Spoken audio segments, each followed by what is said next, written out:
that I didn't see that in my friends. I didn't see that in the places I went to, and I definitely didn't see that in the guys I was dating, and I wanted it. But he had one quality above all of them that I wanted more than anything. He wasn't ashamed of himself. I sat in my seat trying to figure out one day that I hadn't been ashamed of myself after I'd started living that lifestyle. I couldn't find one. A single day of just true peace and joy, not worried what I'd done prior that night, prior that weekend, prior that month. Never any peace, always worry. And I realized in that moment, I needed to get my standards out of the gutter and raise them as high as I possibly could, and I needed to start respecting my body for once. And I went home that night and I wrote down every single thing that I had done, which was a lot and it was very overwhelming. Then I wrote down everything this guy had said to me, and I put it in an envelope and I hid it in my bedroom. Because I knew that weekend that temptation was going to be there. And I can promise each and every one of you, those temptations will always be there. But God always promises a way out. And in a sense, that letter was mine. And sure enough, that weekend, there was that party. There were my friends. There were those guys. And I ran to that letter. And it was a very harsh reminder what was there waiting for me. And I didn't do it again. Instead, I wrote another letter. And every single time I was tempted to go back to that lifestyle, I would read my old letters and write a new one. So now I have this huge stack of letters of all of the no's that I've said in my life. Now, Jason here has waited 27 years for his future bride. In 2 weeks, we're getting married. I can't stand up here and say, on those Friday nights, on those weekends I was out partying with my friends, I held myself back for love of him. That I was respecting my body for love of my future husband, because I wasn't, and that's a lie. And I can stand up here and I can look in your eyes, all of your eyes. But every day for the rest of my natural life, I will look into those eyes. And it tears me up that I allowed someone to rob him of a gift that was meant solely for him and no other. Now, Jason knows everything I've done in my past. He knows it all and he accepts it all. But he loves me for the person that I've become, and that's what matters most. But when I turned my life around, a lot of my friends, they didn't get it. They thought it was some big joke. They just constantly made fun of me. They're like, well, what are you, a prude now? What are you too good for us? What's your problem? They just couldn't get it. And they were just constantly making fun of me. And I went home one day and I told someone what was going on. And the best advice they could give me was, oh, don't worry about it. Just ignore it. You're doing the right thing. Well, I tell you today, if anyone makes fun of you for living out a lifestyle of chastity, of purity, of respecting your body, and you get made fun of for that, you remember it. You remember every single word they say to you. Go home, make a book of it, write it all down.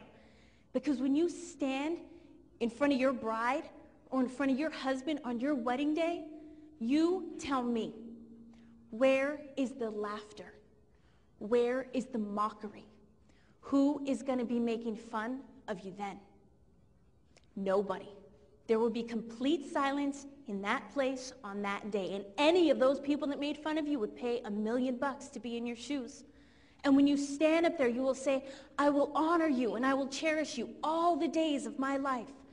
Well, today's a day of my life, and today right now is a day of your lives. So keep that in mind and take it to heart, because your lives are going to be so much more than these 4 walls in this high school, and it's going to go way and far beyond that.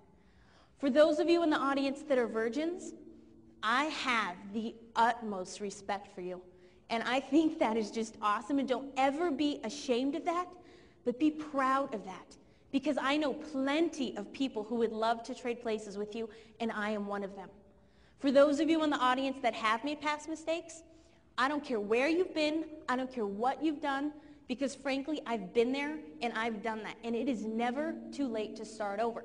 There was a girl in Philadelphia that came up to me after one of our talks, and it turns out she had slept with 15 guys in the past 3 months. Now, you know the names her school had for her, the label that they called her. That girl, she is a slut, and that's all she's ever gonna be. And I asked her, I said, why are you doing this to yourself? She said, oh, it's fun. You go to parties, you hook up, it's fun. And I said, is it really fun? And for once, someone took this poor girl seriously.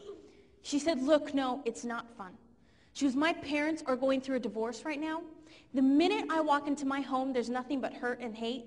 And just for the moment when those guys hold me, it feels like love. Even though I know it's not, at least I feel like somebody wants me.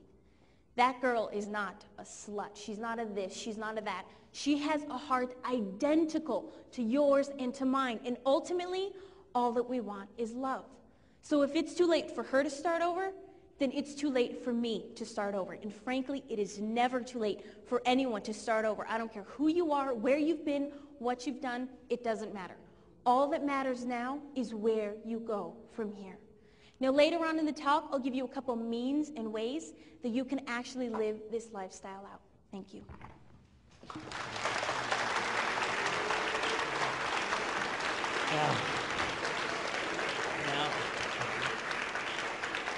Now, as you could probably imagine how grateful I am that she started waiting for me, and she was afraid if she left those guys who were cheating on her, who were physically abusing her, emotionally abusing her, she was afraid if she left them, she'd miss out on love.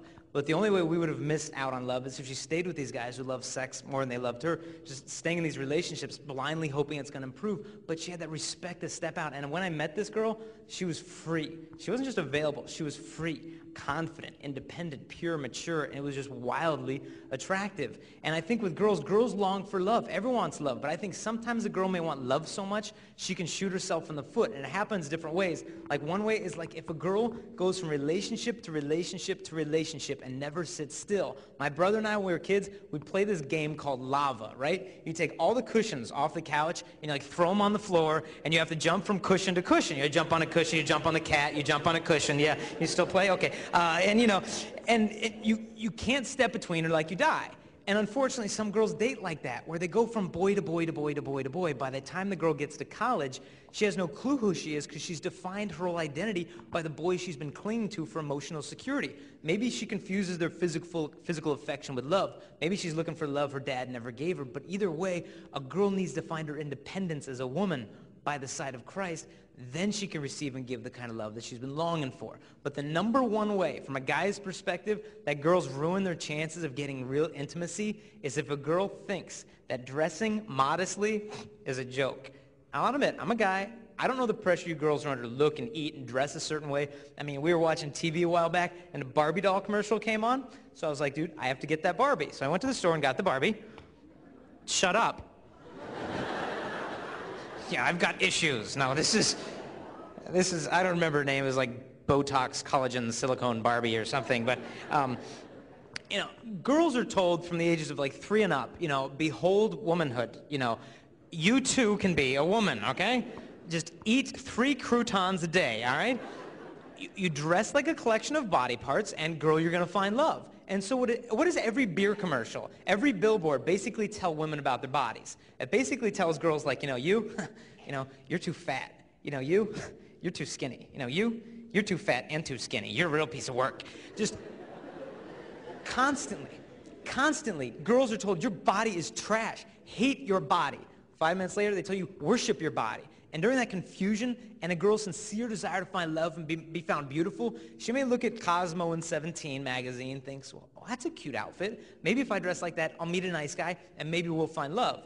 Well, it sounds like it makes sense, but what happens is this. If we guys are very visual when it comes to sexuality. And if we see a girl walking down the street dressed like this, let's say she's got one of those new short skirts they have that you can mistake for a wide belt, you know what I'm talking about? They're like belly buttons sticking out and her top's made of like saran wrap or whatever this is and spaghetti straps. And we see her walking down the street. We think that she's trying to tell us like, hey boys, the greatest thing about me is my body. And we'll look at her and we'll be like, I agree, that's a nice body. But if her sexual value is the first thing that draws me to a woman, I might think that that's the best thing she has to offer. Forget her friends and her dreams and her family. I want to get to know the body. And a guy might say or do whatever necessary to get access to her body, and if she gives him access thinking, oh, maybe he'll like me more, usually what happens is the guy loses respect because he gets bored. He moves on, and she's left there thinking, well, maybe if I'd been skinnier, he would have liked me more. Maybe if I'd done more with him sexually, he would have stayed longer. He might not have stayed longer, but he would have used her longer, but her heart's made for a better kind of love than that. And God